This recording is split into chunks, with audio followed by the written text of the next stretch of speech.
and welcome in to another edition of the PHNXDbacks podcast right here on PHNX. My name is Derek Montilla, formerly known as your mayor of PHNX, and I was requested to open the show with a song about backing that thing up again. You're a big fine reliever, won't you back that ass up? Because we are excited to talk about some reinforcements coming to the Arizona Diamondbacks, and that was the way I was asked to introduce it. This is the guy that asked me to introduce it that way. He might play coy, he might play like he's an innocent lad, but he's not behind the scenes. It's the one and only Thunderstick Jesse Friedman. Sean ditched us again. He Derek. did. He ditched us for Nashville. He's going to start a family there. So I'm concerned. I am a little concerned. I am concerned. I'm concerned about you not drinking enough water and taking care of yourself. Sean, it's a bit more like a teenage son that I'm worried about his rambunctious nature and the fact he might not come back, and I might get the short end of the stick on this fucking deal with these guys trading my mayorship for Sean, and it's looking like a worse deal every single day. Right? Mayorship just doesn't get you what it used to, you know? I hate it so much, you know? But I will get the people to vote for me once again, and I will get the people to vote for Corbin, Carroll, and Lourdes Gurriel Jr. If you haven't done so already, what the hell are you waiting for? Get out there and vote right now. You can vote once per day, and it is time to get these guys into the All-Star game. Jesse will say, Lourdes, maybe not so much, but Corbin for sure should be a starter. And of course, we do have, when it comes to Lourdes Gurriel Jr., the Toronto fans still behind us, so that's exciting to know. But Michael in the chat says, I would ditch you to hang out with Leah, Petey, and Craig too. Wow. Words hurt, Michael. Wow. Words hurt. But Jesse, thoughts on this vote and Corbin Carroll possibly getting one of those starting outfield positions? Yeah, I mean, the Braves have a really incredible fan base, and as you alluded to, the Blue Jays have a really incredible fan base, and it is going to be hilarious and tragic if Lourdes Gurriel and Michael Harris wind up as the two starting outfielders in the National League, joining Ronald Acuna. What should happen, Derek, is it should be Mookie Betts of the LA Dodgers. Correct. Who I think will get the votes. Correct. And it should be Corbin Carroll, even though he has been on a bit of a rough stretch of late. His MVP case isn't quite what it was a week or so ago. But yeah, his numbers still make it abundantly clear that he very much deserves to start in the National League. And I mean, Michael Harris of the Atlanta Braves has had a nice few weeks, but his numbers are not even in the same stratosphere as Corbin Carroll. His OPS just got over 700 within the last few days. And Lourdes, as of a few weeks ago, did look like, a prominent, reasonable candidate to start in the All-Star game. Unfortunately, we're no longer at that point. It should be Mookie Betts and Corbin Carroll. And yeah, hopefully Diamondbacks fans show up in these next few days and make sure that Corbin gets that opportunity. Make sure to vote for him because he's going to need that. I do think Corbin Carroll kind of has the popularity of the baseball fandom behind him. I feel like a lot of people now know who Corbin Carroll is. They're excited about him, and they want to vote to get him in there. So let's make that happen. I think for me, it goes beyond a lot of things. It goes beyond just getting him into the All-Star game. It's just a fairly magical story for his first All-Star game to not only be one in which he starts, but for it to take place in the city he grew up in, right? Like that's an incredible story, and we can help make that happen. The Diamondbacks salvaged a crucial series finale against the San Francisco Giants on Sunday, 5-2. Void the sweep. They're the only team in baseball that have not been swept, and that continues. They're also the only team in baseball to not be shut out. They have set a franchise record now, 79 games straight this season without being shut out. So this team, even though we've complained about their offense at times, a very good offensive team when you talk about consistency and their ability to at least score some runs and also avoid losing these series and getting swept. But Ryne Nelson was a big reason why they won that game. He was absolutely outstanding for the Arizona Diamondbacks at a time where they needed him the most. It's kind of baffling that Ryne Nelson was the best starting pitcher in that series when we looked at it, because I'm sure we did not give him that credit when we were previewing that series. But man, did he step up. 7 innings pitched, 3 hits, 1 earned run, 2 walks, 6 strikeouts. And his changeup was working. It was working. It was. Yeah. That was after the game, Ryne Nelson said that was the best his changeup has really ever felt in the big leagues. He did have some really solid outings last year. Obviously, he had a sub-2 ERA in 3 starts last season, getting a cup of coffee in the majors. But what he did yesterday was probably the most complete package that we've seen from Ryne Nelson. And it's a reason why this guy was a top 100 prospect for a lot of people. There's a reason why Ryne Nelson was viewed in that way coming up through the D-back system, because he does have pretty good stuff. And although the secondary stuff has been really inconsistent, it's inconsistent. It's not that it doesn't exist. It's just that it sort of comes and goes and you see flashes of it and then suddenly just doesn't have a feel for whatever pitch anymore. And, in this game, it wasn't just the changeup for me, Derek. It was also the slider. He got 4 whiffs on the slider, 7 whiffs on the changeup. When he has those secondary pitches working, he doesn't need them to be elite. Like, he just needs them to help keep hitters off balance because his fastball is a really good pitch. And you saw what that can look like in that game at a time when the Diamondbacks very much needed that. I think the mood around here, Derek, in this world of Diamondbacks that we live in, the mood would be very different coming into today if the Diamondbacks had not won that Sunday game. I mean, you'd be looking at a sweep. You'd be looking at a half-game lead in the NL West, but Ryne Nelson came through in a big way. There was a question in the chat. BK_14 asks, what's the MLB record for most games without being shut out? Diamondbacks aren't close to that one. That belongs to the 31 through 33 Yankees, who went a staggering 308 games without being shut out. But more recently, the 2018-19 Yankees went 220 games without being shut out. That's over a season. So a lot of these are teams so for the top 5, pretty much they all finished an entire season plus without being shut out. So the Diamondbacks have a long way to go in regards to that. But as far as franchise history goes, they are there. And honestly, it kind of makes sense with this team and their ability to win at times in ways that, we've talked about. They've won in a lot of different ways. They've had a lot of different guys step up. On Sunday, though, we did have, once again, a little bit of a scare. It wasn't exactly sexy time with Scott McGough. It wasn't lights out, blow out the candle, put the kids to bed, Scott McGough. But he did end up able to keep the game from, as Jesse would say, he bent, but he didn't break in that game, going 1 1/3 innings, giving up 3 hits, no runs, 2 walks, 2 strikeouts. And again, wasn't solid, but still went out there and did his thing. His splitter wasn't really working that well for him. But again, Scott McGough, definitely a guy that continues to have value when it comes to, coming out of the pen for this team. What's really wild to me is, I came away from that outing also thinking that he didn't really have a splitter. And then I look back at the numbers and he had 9 whiffs in that short of an outing is really incredible. 5 on the splitter. He got whiffs on 5 of 13 swings there, on 3 of 7 swings on his 4-seam fastball. He also got a whiff on his slider. He didn't get charged with a run, but a run did score while he was out there, right? Yeah. So he still keeps his score. He allowed an Andrew Chafin inherited runner. Yeah, so he still keeps his scoreless streak, right? Because he does have a pretty long scoreless streak. Yes, technically. But yeah, he just wasn't really in the strike zone. That was really the difference. Only 39% of his pitches yesterday were actually in the zone.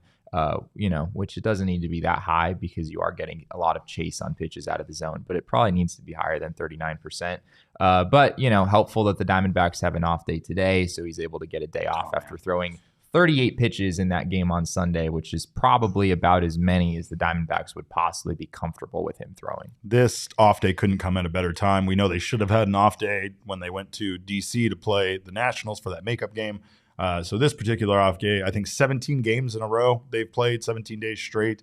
They really need this one. Saturday didn't look so great. Diamondbacks, of course, once again in this series, they looked good at times, but they just couldn't keep the Giants from scoring. They couldn't keep the Giants from scoring at critical times. Right. Merrill Kelly was not good in Saturday's game. He gave up 5 earned runs, 7 runs total, 10 hits in 5 innings. It just was probably his worst start of the season because Merrill has quietly been, right up there with Zach Gallen as far as consistency and as far as performance goes. But, they just had everything going wrong for them. You had Corbin Carroll making a really big mistake on a routine fly ball that ended up being tremendously important in this game. So a lot of mistakes. And again, we've talked about the Diamondbacks just needing to play cleaner baseball in order for them to continue to win.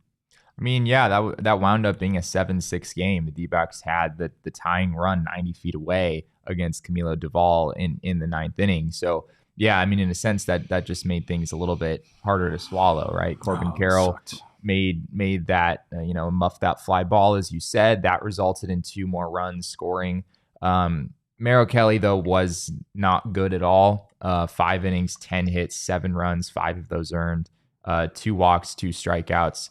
I personally, I know we talked about on Friday with Zach Davies, how Zach Davies probably should have been removed to start the 5th inning, or at least soon after that maybe Torrey was a little bit too slow there. Yep.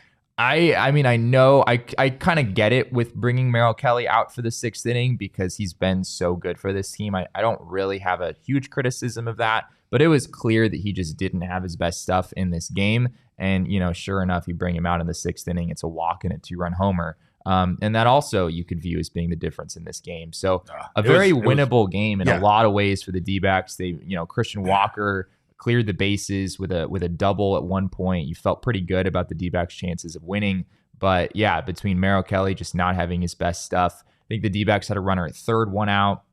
At one point in this game, weren't able to score that run. A lot of different ways where the D-backs could have won this game, and they just weren't able to do that. They weren't atrocious with runners in scoring position, but the Giants were just better. And the Giants it felt like whenever the Giants started getting on a roll, they did it together. They were able to get hits in bunches in both of those wins. That's how they've gotten to this point. The Giants are kind of a scary team. When we talked about this NL West on Friday, nobody really wanted to give them credit, but they're doing this without some of their best players right now, and those guys are still going to come back. So when we get some of these teams in NL West up to 100% as far as their rosters go, the Dodgers, the Giants, it's going to be a scary couple of last months. I think it's going to be interesting baseball. We're going to have a lot of crucial games against NL West opponents, but this Giants team shouldn't be taken lightly. Let's take a look at the numbers from this series. Kind of tells the story a bit. This series was very, very close. Literally, the Giants won the entire series by 1 run. There was a winnable series in San Francisco for the Diamondbacks, and they weren't able to capitalize. But very similar here in hits, errors, starting pitching, ERA, big part of the reason why the Diamondbacks lost the series.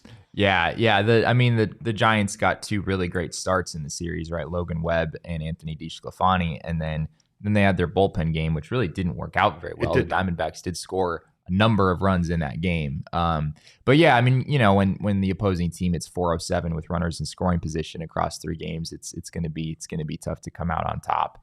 But as we said coming into this series, Derek, like this was not well laid out for the D-backs. Like you only had Merrill Kelly going in this series, right, out of him and Gallen. And then you also had both Davies and Ryne Nelson pitching, who obviously have struggled recently, whereas the Giants had DeSclafani and Logan Webb pitching. So, and the Giants came in as basically the hottest team in baseball, or one of the hottest teams in baseball. So I think taking 1 out of 3 in this series, as I said on Friday, is fine. It's not what you want, and it does sort of feel like the D-backs might have left something on the table here, but it's fine. You can absolutely move forward. You still have a 2.5 game lead in the NL West. Not the end of the world how this thing turned out. Completely agree. But it feels like at times, especially that's why it's funny to take stock about where we're at with this team.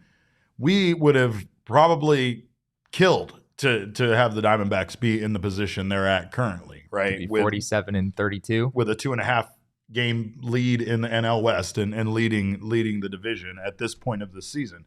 We are 4 days away from the end of the month. We're almost in July. We're almost to the All-Star break, and the Diamondbacks have not only maintained the lead in NL West for the majority of the season, but they've been able to, beat some good opponents. But they're going to need to do that now. Now is where things kind of shift gears and get to where they are. They have a much more difficult schedule. They have the Rays coming up, and what they're going to need is they're going to need guys to perform the way that some of these young guys have been performing since coming back from the minors, and that would be Alek Thomas and Jake McCarthy. Yes. Both of these guys have been incredible for this team. Alek Thomas, the young king, has returned. The young king has absolutely returned. Let's take a look at Jesse's tweet that pretty much tells the tale of what these guys have done since returning. I mean, my God, I know it's only 25 plate appearances, but Alek Thomas slashing 400, 640. Good God.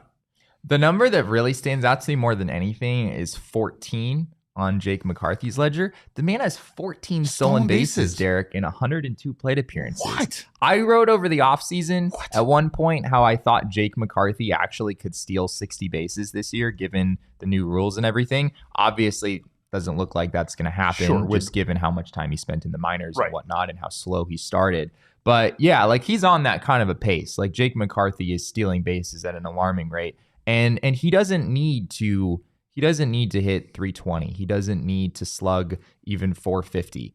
With his 308, 366, 418 line since being called back up from the minors, there's so much value there for the D-backs between his defense and his base running. And I mean, talk about a pesky number 9 hitter, right? I mean, Jake McCarthy is like the number 9 hitter that every team would dream of, right? And Alek Thomas, man, the mechanical changes are not super obvious. They've talked a lot on the broadcast about how the leg kick is still there, but it's toned down a little bit. We were kind of monitoring his time in Reno and some of the adjustments that were being made there. It seemed like those things were sort of consistent. But yeah, he's doing the thing. Like he's actually hitting line drives. He's not rolling over the top constantly. He's shown some power with 3 doubles in that home run. And you're at the point now where you kind of feel like Alek Thomas might just be a pretty darn good player the rest of the way. It's amazing how when you have a 23-year-old kid like that who has the ceiling that he does, sometimes it's just a matter of making a few quick adjustments and you're right back to being the player that people thought you could be. Taking a step back when it comes to Jake McCarthy played 22 games in Reno this season. That's just a reminder. He's only played 49 major league games this year. And Jake McCarthy is currently 8th in the National League in stolen bases. That's wild. That is crazy.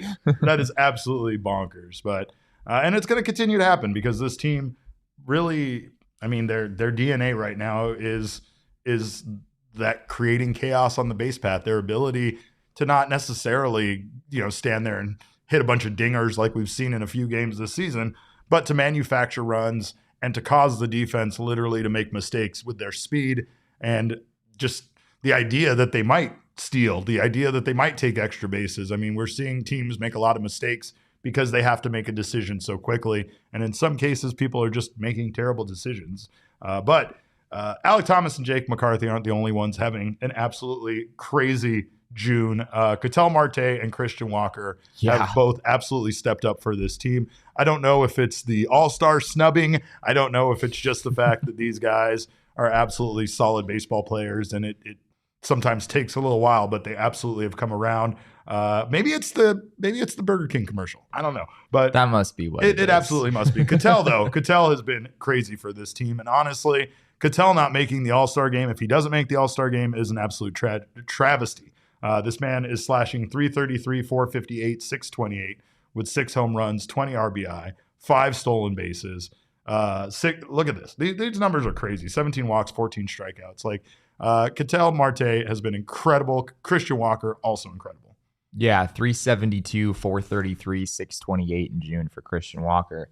If it wasn't for Fernando Tatis doing what he's done in the month of June, which unfortunately for the D-backs is maybe a tick above these numbers, both Christian Walker and Ketel Marte would be like neck and neck right now in the conversation for NL Player of the Month because they have been that incredible. Christian Walker, you see here on the graphic, 3 homers. He also has 13 doubles in the month of June, which is a ridiculous number of doubles to have at this point in the month. So yeah, I mean, there have been some guys in the D-backs lineup who are sort of going through it, right? Corbin Carroll the last few days has not been great. Lourdes Gurriel, really the whole month of June has been kind of a disaster for him. But it's felt like the whole season, anytime you have a couple guys going through it at the plate, you've got another couple guys who are just on another level. And Christian Walker and Ketel Marte have absolutely been that. And to expand on Ketel Marte for a second, this was one of the X factors for the D-backs coming into this season. Yeah, like Ketel getting back to being Ketel getting back to the player that he was in 2019 and in 2021 and staying healthy. Like that, there's so much value there. And that's exactly what he's been pretty much to this point in the season. If you compare his numbers this year with his numbers in 2019 and 2021, there's not that big of a difference. Yep. Like Ketel is basically back to being the kind of player who could get down ballot MVP votes, which is just unbelievable considering where he was last year. And like I said this whole time, he gave a solid post-game interview in English with Todd Walsh yesterday. I knew he had it in him. I've heard him speak English fluently, but it's awesome. Awesome to see him playing, though, because like Jesse said, he's an absolute X factor for this team. This guy needs to be good. He needs to be the Ketel that we know of him to be. Defensively, we've seen him still be a step behind at times, but yeah, that might just be who he is at this point. Right. And on the flip side, though, it's kind of like the bullpen. Like you the mistakes stick in your head more than the fact that he has made some pretty incredible plays at times at second base, and it's still shown he has good range there, but definitely not. I don't know if I would say good range, but serviceable range. Like he's all right. He's all right. He wasn't all right in that one game in Milwaukee. Great range, Jesse. I said good range for a reason, but it's below average range. But he still held his own at second base, and he's been better there than he was last year. And frankly, if you have a second baseman with an OPS of 900, it doesn't really matter what kind of defense they're playing at second base. You're not taking him out of the lineup anyway. So there's a lot of value there. Yeah. And we have questions about lineup. We have questions about all sorts of things, including some breaking news when it comes to the Arizona Diamondbacks. But first, before we do that, we did have one last thing. Drew Jones is being held out with a hamstring injury. Don't know the extent of it, but of course they're going to be very careful with Drew Jones, and we'll probably see him miss a considerable amount of time. Yeah, he was on a rehab assignment in the complex league, and yeah, he suddenly just didn't play for a few days. So we kind of wondered what was up there. And sure enough, Nick Pecoro over from the Arizona Republic wrote a story today where Josh Barfield, the Diamondbacks farm director, revealed that he does have a right hamstring strain. This is, he was just dealing with a quad strain that he suffered in Visalia earlier this year. And then, of course, there was the labrum tear and the big shoulder surgery last year. That injury was suffered literally in his first batting practice after joining the Diamondbacks organization. He has had just horrifically bad injury luck to this point in his pro career, and it's unfortunate, right? I mean, Drew Jones's ceiling is still sky high. He's only played 14 professional games. He hasn't played well in those games. If you look at the stats, you're going to be like, oh gosh, this man got a $9 million signing bonus? That doesn't seem right. But it's such a small sample, and he just hasn't really been able to stay on the field at all. So hopefully this isn't too long. Barfield said it'll be a few weeks. It sounds like the middle of July would be the soonest that he could come back and get back on the field. But you just hope that Drew Jones is able to get reps in as soon as possible, because it really has been a rough go for him to start his pro career. And of course, he should go sit with the scouts. That's just a rule. That's true. Yeah, I mean, he's here in Arizona, yep. So they might as well have him sitting with the scouts at the ballpark and watching the D-backs take on the Rays this week. Make the best of your time, like Corbin, Carroll, and Jordan Lawler did. But if you want to make the best of your time, make sure to download the BetMGM app if you haven't done so already. Of course, starting on June 23rd, BetMGM players will now receive a bonus bet upon logging into your BetMGM sportsbook every Friday for the next 3 weeks. That's on top of the other bonus period that they're going to give you as well. So claim period extends through Saturday and Sunday, 72 hours to log in to claim, and then 72 hours to use the bonus bet after you log in. So log in at any point during the weekend and claim your bonus bet on the house. It's just one of the many benefits that you can get by downloading and being part of the BetMGM app. If you haven't signed up for the BetMGM app, use bonus code PHNX. There's a few different offers depending on where you live. But for our AZ audience, place your first bet offer and receive up to $1,000 in bonus bets if it loses with BetMGM. Again, make sure you use bonus code PHNX. Check out the show notes for full details. And now listen to Shane talk about the disclaimer. Disclaimer, 21 plus to wager. Visit BetMGM.com for terms and conditions. U.S. promotional offers not available in Washington, D.C., Mississippi, Nevada, New York, and Ontario. Gambling problem? Call 1-800-GAMBLER. Colorado, D.C., Illinois, Indiana, Louisiana, Maryland, Mississippi, New Jersey, Ohio, Pennsylvania, Tennessee, Virginia, West Virginia, Wyoming. Call 877-8-HOPE-NY or text HOPE-NY 467-369, New York. Call 1-800-NEXT-STEP, Arizona. 1-800-522-4700, Kansas, Nevada. 1-800-327-5050, Massachusetts. 1-800-BETS-OFF, Iowa. 1-800-270-7117 for confidential help, Michigan. Well, if you are here right now on the PHNX Sports YouTube channel, God bless you. Thank you for being here. Of course, if you haven't subscribed already, make sure to do so right now. Sign up for notifications. What a saint. I mean, God, you're just a great person. But you'd be the best person if you left us a little thumbs up. Of course, if you're listening right now on your favorite audio podcasting app, make sure to subscribe there. Sign up for sign up. That's on the other thing. Leave us a review. We like the reviews. Leave us a review. Let us know how we did. We always appreciate the feedback. Most importantly, grab yourself a PHNX Diehard membership today. Become part of the PHNX family. Not only will you get a free gift certificate for $50 to Mountain Mike's, you also get a ranch card for Dobson Ranch and a free piece of merchandise from the PHNXlocker.com. Hat, shirt, whatever you want. You also get 20% off all future purchases. You get access to our members-only Discord lounge, which is the best place to be an Arizona sports fan. We just scream in there about the Arizona Diamondbacks. We scream, we send memes, we attack. We make personal attacks on athletes. It's a fun place to be. Join us there. Of course, you also get access to Jesse's newsletter, Full Count, as well as so much more, including discounts with our partners, special merchandise, and of course, discounts on events that we have, like our takeover events. So make sure to join us with a diehard membership and join us at our takeover events too. They're a whole lot of fun. We got one coming up in July. But that's in July. This is June. Diamondbacks are winning a lot in June. And of course, today is a day that you guys all know what we do around here. Every week is Shark Week. Every day is Earth Day. And every Monday, we go to the mailbag. Mega Ran, let's go. My mailbox, always something interesting in my mailbox. I try to get to everything in my mailbox. And then once in a while, there's a letter that makes me go, wow, wow, my mailbox. Oh man, I'm so sick of that guy's voice. We spent a whole lot of time in a car together driving between Does he sing you the Mailbag Monday song? Oh no, he doesn't sing. No, he doesn't sing to me at all. As a matter of fact, we're not allowed to listen to his music when we're in a car together. That's the kind of guy he is. He's that humble. But I did get to hear, by the way, I should say, I do get to hear his music sometime. On our last trip, I got to hear his new children's album that is coming out, and it made me tear up. It's beautiful. So if you are a parent, it is a must-have for your kids, and of course, keep your ears out for that one. But I'm done promoting his stuff. I'm promoting my stuff. It's this show. It's Mailbag Monday. Damon, what do we got for our first mailbag question? Brett Lee Johnson. I feel like I should scream when I do Brett Lee Johnson's questions. With Justin Martinez being called up. Oh, I'm sorry. Who do you see him replacing, and who do you think he's here for? More of a long relief, 2 to 3 inning guy, or more for 6, 7, 8th innings? For those of you that don't know and have not been paying attention to our PHNXDbacks account on Twitter, Justin Martinez posted a whole lot of Instagram stories and reels suggesting that he has been called up to the major leagues. A lot of congratulations from friends, a lot of pictures. So it would appear Justin Martinez, based on that, is being called up to the Arizona Diamondbacks. So that does leave us in a position to wonder, who is he going to replace, and how is this going to impact the starting rotation and the D-backs going forward? It's not a super easy question to answer, frankly. And it is also a little odd that the Diamondbacks are bringing up Justin Martinez and they're not bringing up Kevin Ginkel, who pitched really well for this team and got sent down anyway. It's an interesting move here by the organization, but we can kind of go process of elimination here. Yep. I'm going to go with the relief pitchers because I don't see any moves happening in the rotation. Of course, everyone wants to know if Zach Davies is being DFA'd.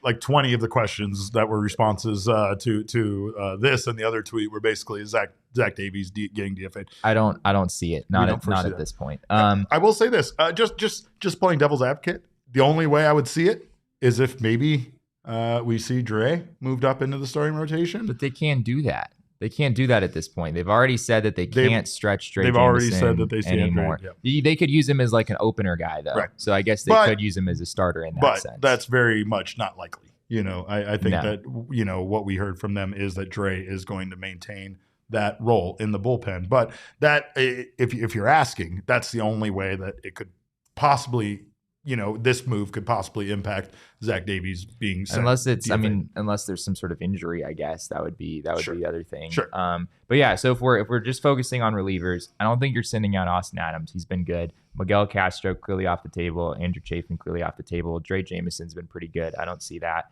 Scott McGuff, obviously, there's no way that's happening. Too sexy. Right, exactly. Leaves you with 3 guys: Joe Mantiply, Kyle Nelson, Jose Ruiz. Those are the guys who have been a little bit inconsistent in the bullpen. But even among those, I don't think there's really an obvious choice here.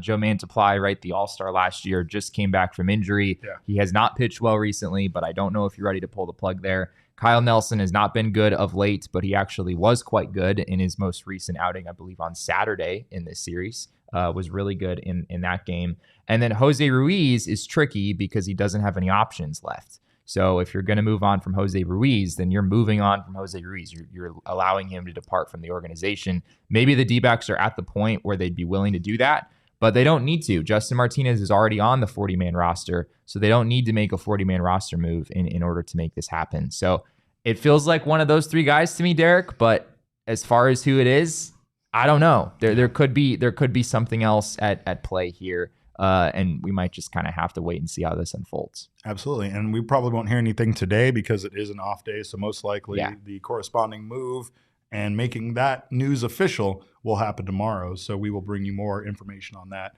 once it does. I personally think it's going to be Kyle Nelson. But honestly, there's not a lot of left-handed options in the bullpen.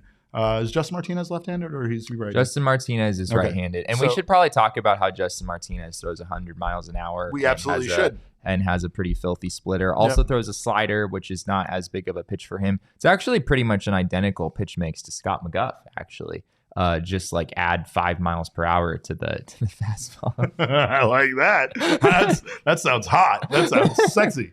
But of course, throwing scoreless innings is sexy. And I know this very much impacts Brett Johnson because I believe Brett Johnson has the entire rainbow of Justin Martinez cards. Yeah, rookie cards, autographed rookie cards. Everything. Bradley Johnson has it all. Best of luck to you, sir. What else we got?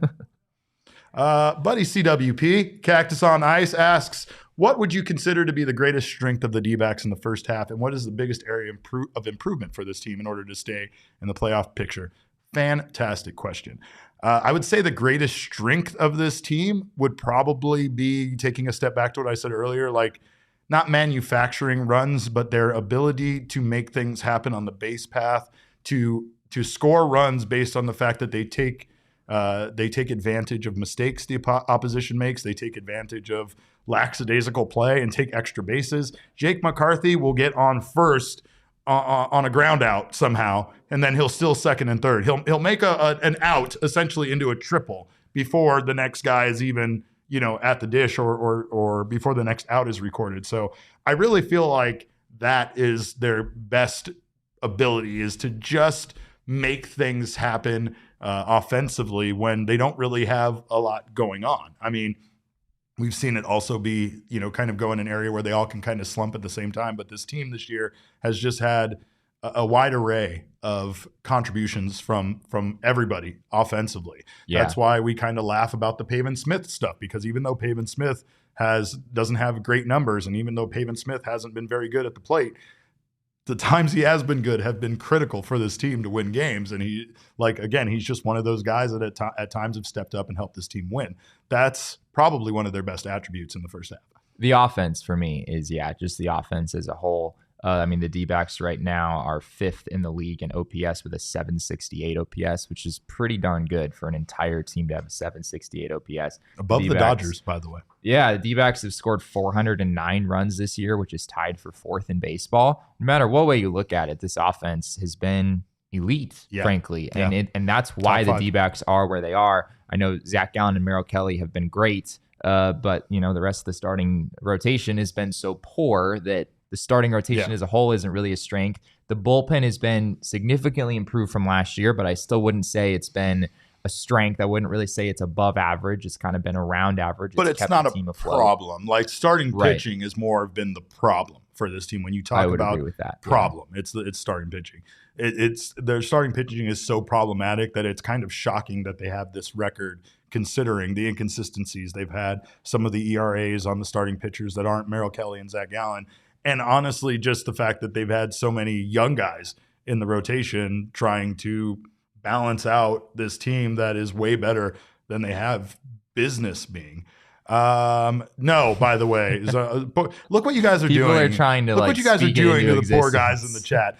Zona Tucson, no, Zach Davies did not get DFA'd yet. What else we got? I think that's all. You got anything else to add to that as far as like the weaknesses, things that need to be improved moving forward? I think the starting rotation is pretty much the obvious answer there. No one wants to see what this looks like the rest of the way. If it's Zach Gallen, Merrill Kelly, and even though Ryne Nelson was better, a lot better in his last start, even though Tommy Henry was good in his last start, there's just not enough stability in the rotation moving forward for me. So I think that's pretty clearly the area that they need to improve. Stop playing Corbin Carroll in the center field. Just stop it. Just stop it. Okay. I'm not saying he's not capable of playing center field. Just stop playing him in center field. Let's keep him on the corners. That's an interesting take. I don't want him in center field. I feel like the majority of the mistakes we've seen him make has been when he's playing center field. And I don't know what it is about that position, but I just don't want him there. If you have Alec Thomas in the majors, then yes, there really is. There's no reason. No need to play. And honestly, Jake McCarthy should play center field over Corbin. That's my opinion. But that's just my opinion. That's just one humble man's opinion wearing an Iron Sheik shirt. What else we got, Damon? B. Brian 3921 on Twitter asks, is there a reason as to why starters haven't been announced for the Rays series? Yes. Possible change in the rotation. Jesse, do you have any answers as to this kind of intriguing question? I don't know if it's a change in the rotation. I don't know really why there isn't any, because usually the probables, even if they're not correct, are usually still out there. You usually have a probable or two in the series. Yeah, right. Yeah, I mean they're not going to reveal them until they pretty much know who it's going to be. Mm-hmm. But yeah, it is a little interesting, the Rays, although as of right now I'm not seeing a starter for the Rays on Thursday. I think they have starters locked in. Yeah, they have Zach Eflin on Wednesday and then Bradley starting on Tuesday. But yeah, I do wonder if the Diamondbacks are looking at moving Zach Davies back. I don't think the D-backs are going to DFA Zach Davies, but I do think they might be considering moving him back. They don't technically need him to start until Saturday, I believe it is, in Anaheim. So, and especially against the Tampa Bay Rays, right? You probably want to put your best foot forward in this series if you can. So what the D-backs could do is they could go Zach Gallen on Tuesday. I think it's obvious he's going to start Tuesday. And then Tommy Henry would line up for Wednesday. And then on Thursday, the D-backs could go back to Merrill Kelly because of the off day. He would be on full rest. If he pitched on Thursday, you could skip Zach Davies there, but you would have to reinsert him theoretically on Saturday or make some sort of a roster move. Yeah, they can't just skip Davies altogether this turn, but they can push him back. They can push his spot back to Saturday if they want to. So they might just be continuing to think through some options there. Absolutely. The other thing I will say is Brandon Pfaadt was very good in his last outing for the Reno Aces. Yep. And his next start lines up for Thursday, technically. I'm not going to rule out that could be a possibility. We don't really have any reason to believe that, but I wouldn't rule it out at this point either. I mean, are you ready to just have Brandon Pfaadt power his way through it and figure out at a major league level? Like, what more does he need to learn in Reno? I mean, what? Because that's what we see. It's a fair point. We see him kind of get back into a groove and then do well in Reno. Sometimes he kind of can fall out of it, but it's not for too long of a period of time.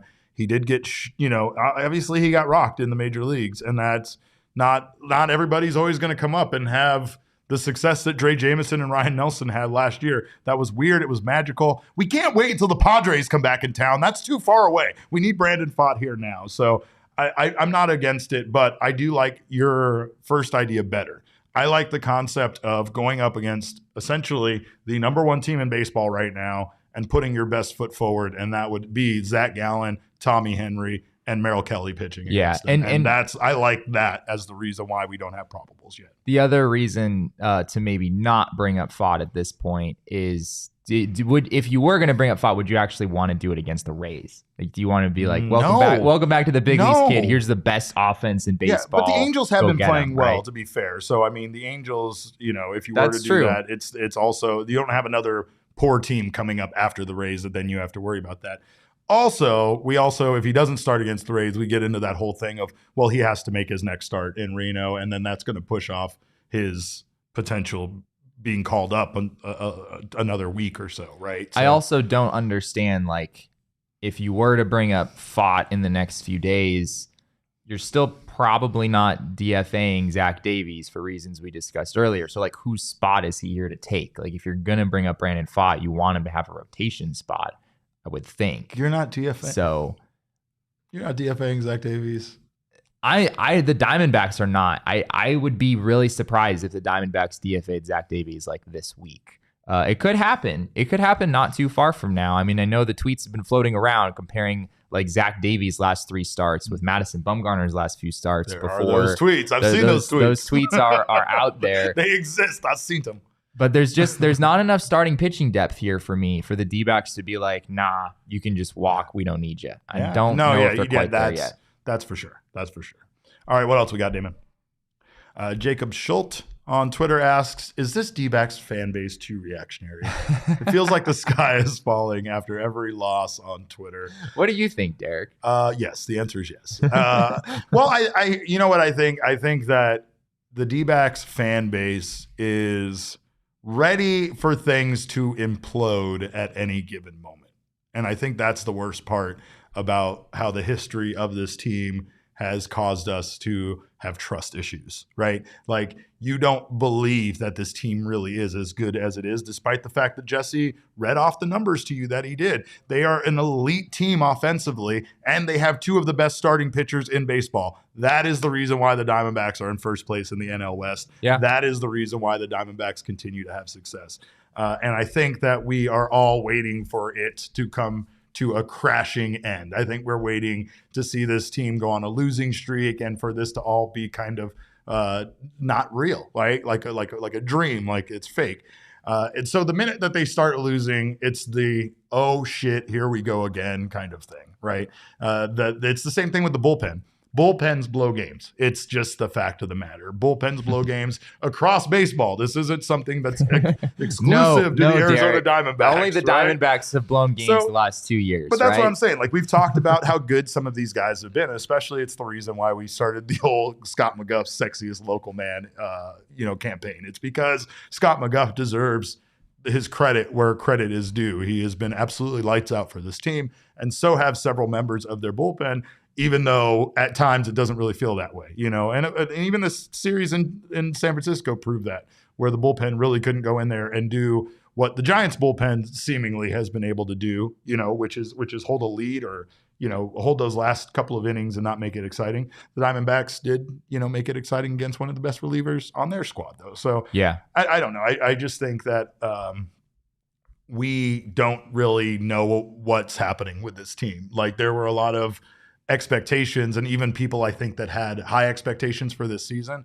I think the Diamondbacks are even surpassing those expectations. So there's just that feeling out there, that sense of dread that the other shoe has to drop eventually. I feel like that's why everybody's so reactionary right now with this team. I think that's fair. I'm just very amused at all the comments people are making in the chat right now about at least saying, I think we all have PTSD from past seasons like 2018.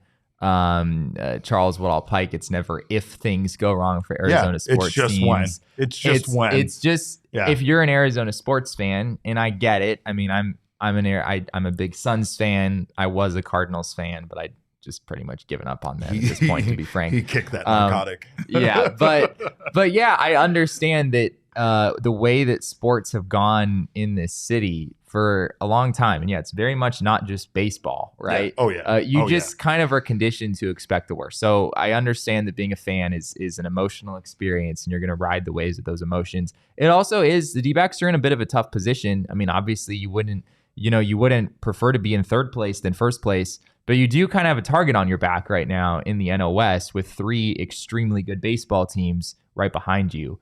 So the D-backs are, in a kind of a difficult position right now, being kind of the new kids on the block, a first place team, a team way ahead of schedule, and some pretty formidable teams right behind them trying to do some damage. And that's also a heavy task on Mike Hazen now, to try to figure out how to shift gears when you probably had a different plan laid out when the season started.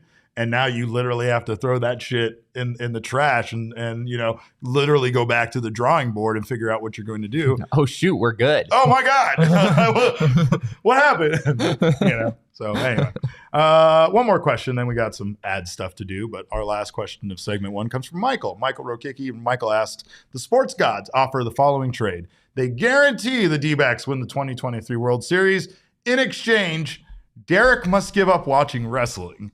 Jesse has to give up Salad and Go, and Sean has to give up Burrito Express. Derek got a for life. Really bad into the stick here, I think, compared to Sean and Jesse. I mean, yeah, they just don't get to go to one of their favorite food places.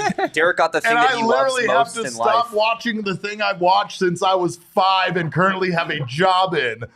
Do you accept the trade? Oh man, what a personal, like, this is a personal attack on me, I feel your side of this is the only side we're Jesse discussing. Can get salads elsewhere. Sean can get burritos elsewhere. But I know he doesn't want to. I know he absolutely doesn't want to go anywhere besides Burrito Express. But me giving up wrestling? Oh, man. Do I get to at least read the dirt sheet still? I don't know.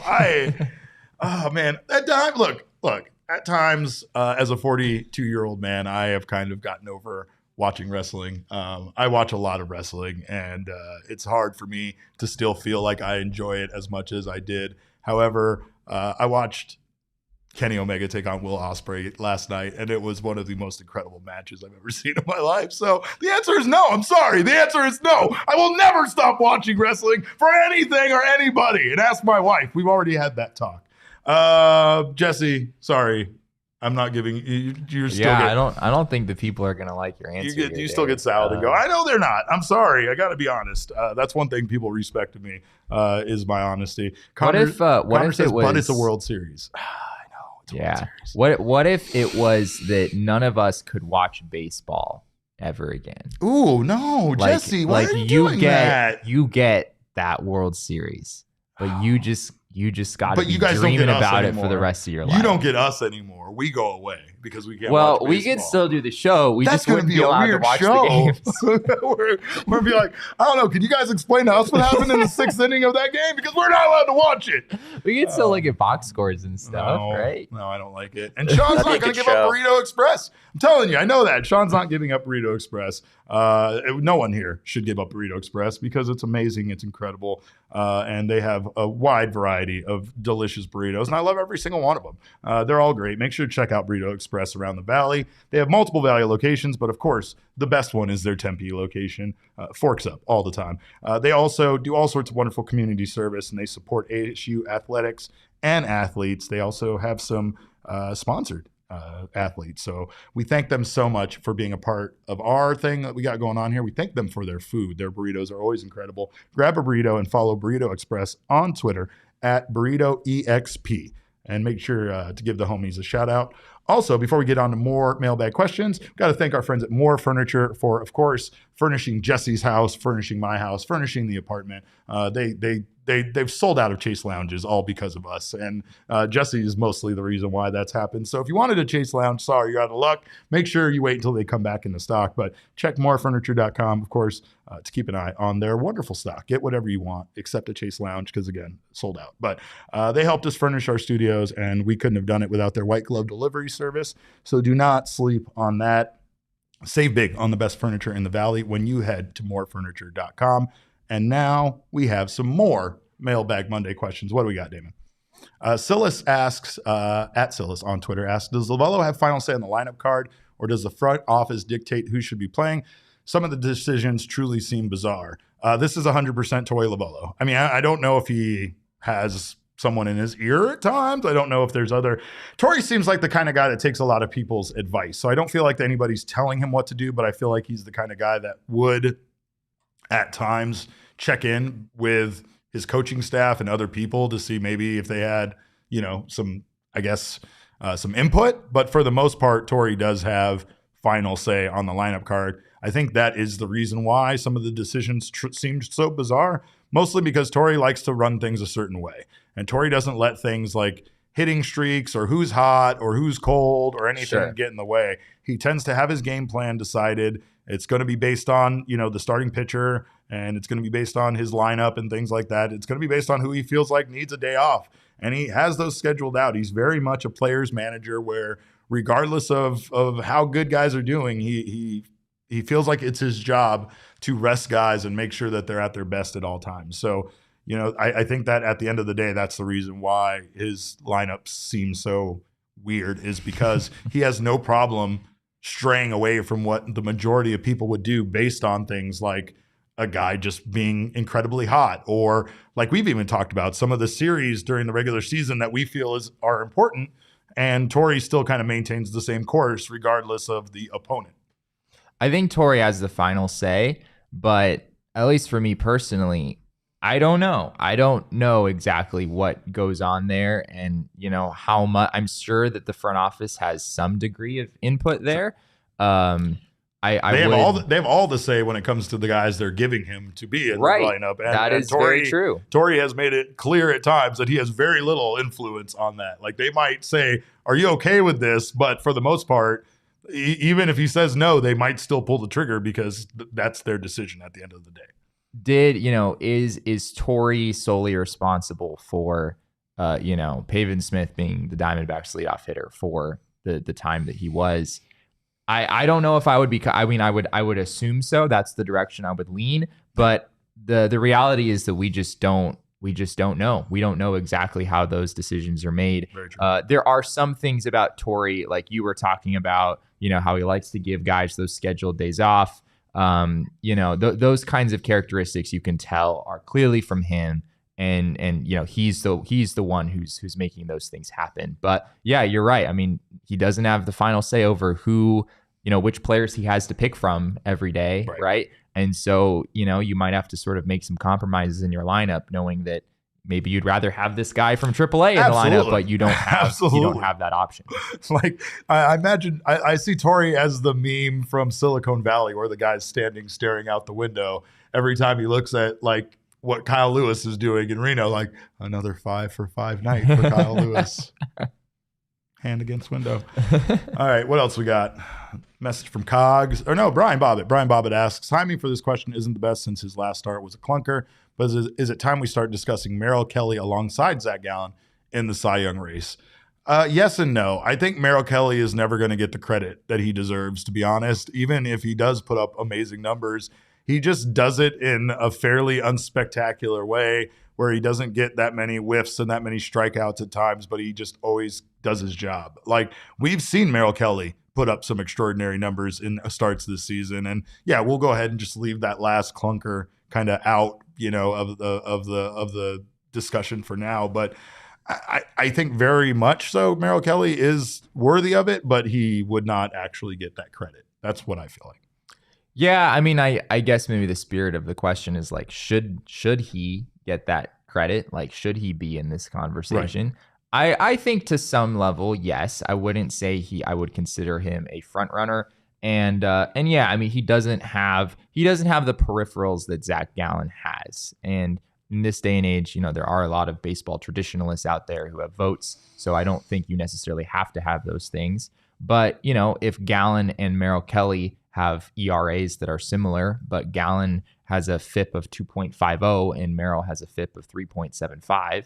I'm estimating there, but I think that's roughly where those numbers stand right now. I don't think it's going to be all that close. I think you're clearly going to give it to the guy, who has those better peripheral numbers. So right now, even though Merrill has had an outstanding season and I think deserves so much credit for, at age 34, just continuing to get better, adding a pitch this year with the slider and being a huge part of this Diamondbacks team, I think Gallen is still the much more viable candidate, just given, how few walks he has, how many strikeouts he has, the fact that he's probably been a little bit unlucky with some of the batted ball contact this year. Merrill, those narratives don't really hold. I think he's if anything, probably overperforming a little bit right now with where he's at. Very true. And just to get back to Kyle's question in the chat, no official word yet on who Justin Martinez is a replacement for. He's going to be a bullpen arm, but we don't know how things are going to shake out yet, and it's not official yet. So that remains to be determined by the team. We'll have that information for you guys tomorrow. Next question comes from Cogs, notorious troublemaker, King Snake Cogs. He asks, who is your personal favorite D-backs top 30 prospect out of Lawler, Jones, and Fott? And that's a fantastic outside of Lawler, outside Jones, of those and guys, Fott, right? Yeah. So what are your thoughts there, Jesse, on top 30 prospects? I know mine. I think I know mine. Okay, go for it. Mine is going to be Davison de los Santos. I think that guy is an absolute freaking beast. I think that the Diamondbacks are kind of holding off And I don't know. I don't know if defensively, if he's going to come around to be able to be an everyday third baseman. But Sure. if he can, I mean, that guy is I feel like the future of this team. At times, the Diamondbacks aren't doing things like I don't foresee them doing anything else at shortstop, right? Because they have Perdomo there. Nick Ahmed might not be there next season, but we know Jordan Lawler is close, right? So it's like they're not going to do anything to bog down a position that they know that they have their future starting shortstop waiting kind of in the wings for. I feel like Davison De Los Santos could potentially be that for this team. And I still don't believe that he's 5'11" because the man's a beast. And I think that he's going to be very good for this team soon. Davison De Los Santos is just I mean, in theory, right? Like he's your power hitting third baseman, something the Diamondbacks really could use right now. But yeah, I mean, his numbers in Amarillo this year, he's hitting 203, 269, 310. That's a 579 OPS.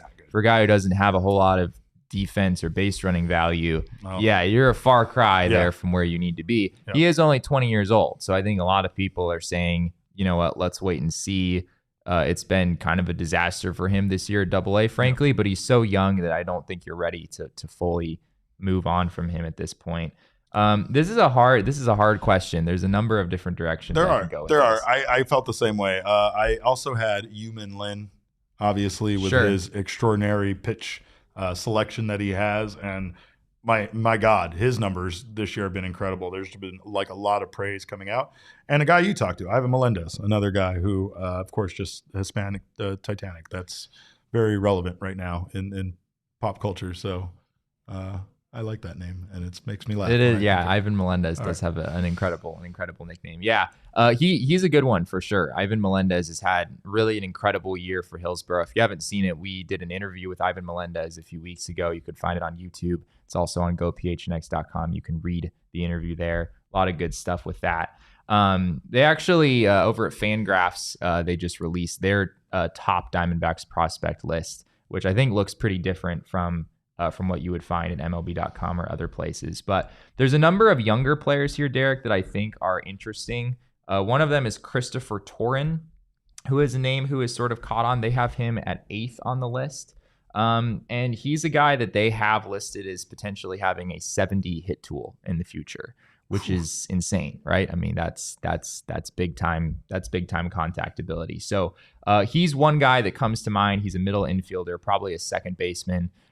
Has a good chance to stay at second base, could be a really good defender there. And his offensive ceiling, there might not be a whole lot of power there, but there's really an incredible feel to hit. And he's 18 years old right now. So a long ways away, but there's Christopher Torin, and there's a few other guys, which I'm sure at some point we'll have a show where we go more in depth on all those guys. But there's a few really young players that have just come up through this system. You guys brought up some of our favorites as well. Ryan Bliss, Blaze Alexander, a lot of guys playing really good baseball in the minor league system. So and it's funny because when you hear someone like Mike Hazen say that, you know, the trade market is getting a little less likely and they might have to look internally at candidates to fill roles. This team has so much good young talent. I can understand how hard it would be to want to trade some of those guys away suddenly when, again, you didn't expect the team to be this good, and now you got to make that decision as to part ways with some potential future members of this team in order to get better now, which I hope is something that they don't sacrifice for, but we'll see. Next question comes from Real Native Nick, and he asks, which starting pitcher, relief pitcher would you like to see get traded to AZ? All of them. Oh, here we go. All of them. Let's pick one. Let's take one, shall we? I will take Eduardo Rodriguez from the Detroit Tigers. He is a guy specifically with the way that the Tigers have been performing, and he's kind of been a target. He's been brought up as linked to the Diamondbacks a couple of times when we talk about potential trade candidates. I don't know how much it would take, but I feel like he might cost just a little less than some of the other names that the Diamondbacks have been linked to. And I just think he could be incredible here. I really do. I think that a change of scenery mixed with what we've seen out of his numbers already, he could be a solid number 3 in the rotation for the Diamondbacks. Man, I mean, we're about to, just so everyone knows, we're about to go like full into all the trade deadline stuff. Jesse's gonna. Jesse saw what Gerald did over on the Suns. It was like, oh, Hold my beer. Our Suns writer wrote about 40 trades for DeAndre Ayton, I think. What you got? We have more. I think we got more. We got more trade candidates deadline here. targets. Yeah. So we're in the coming weeks. We're gonna have all sorts of fun digging through all these names. But to give a name right now, I think a name we've talked about on the show before. I think Lucas Giolito would be a huge ad for the Diamondbacks at the deadline. I still am sort of leaning towards that the White Sox will sell. Although we don't know that for sure. I don't think they've said that. In that division, right? That division is so bad that it doesn't really allow for a team to be truly out of it at this stage in the season. But yeah, Lucas Giolito, I think, is a good balance of a number of things. He is just a rental through the rest of the season, which I think means he wouldn't cost a ton. I think he would cost a lot, but not a ton. I think that's what the Diamondbacks are going to have to probably focus on, unfortunately, which sucks because it's going to cost more than you want to give up for, a rental, essentially. There's going to be a lot of teams in the market for that. But yeah, if you slide in Lucas Giolito as the number 3 starter on the Diamondbacks, that's a pretty darn good 1-2-3 punch. So yeah, we'll get into a whole bunch more names on future shows, but there's one that comes to mind. There you go. What else we got, Damon? Last question comes from Ryan Hanley. And Ryan asks, who should be the next number to go up next to Randy, Gonzo, and Jackie? My God, that's a good question. Do we think Paul Goldschmidt gets that? Yeah, honor? that's the first one that comes to mind. Yeah, I feel like it's Paul. He's on a Hall of Fame trajectory right now with what he's done with the St. Louis Cardinals, and obviously continued an incredible career there. So it's a little different, right? Because he hasn't, he very well may wind up playing the majority of his career elsewhere, depending on how long he stays in the league. But yeah, I think that would make sense. The correct answer is Corbin Carroll. That's the correct answer. Just put it up there now. Like, it'd be wild. Let's just retire his number while he's an active player.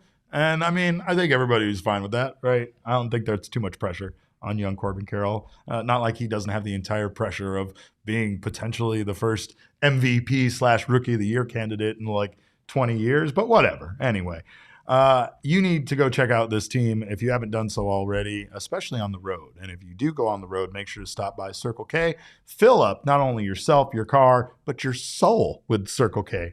Check out your local Circle K for the best coffee, beer, and snack selection, and premium gas. And of course, in-gas entertainment. Don't forget that. They have iced coffee for just $1.89, so stop overpaying for iced coffee elsewhere. 12 packs of beer for just $9.99. And of course, Red Bulls 3 for $8, Monsters 3 for $6. Make sure you're not missing out on all this great stuff right now. Text PHNX to 31310 to join their SMS subscriber club and get a buy one, get one free offer on 32-ounce Polar Pops.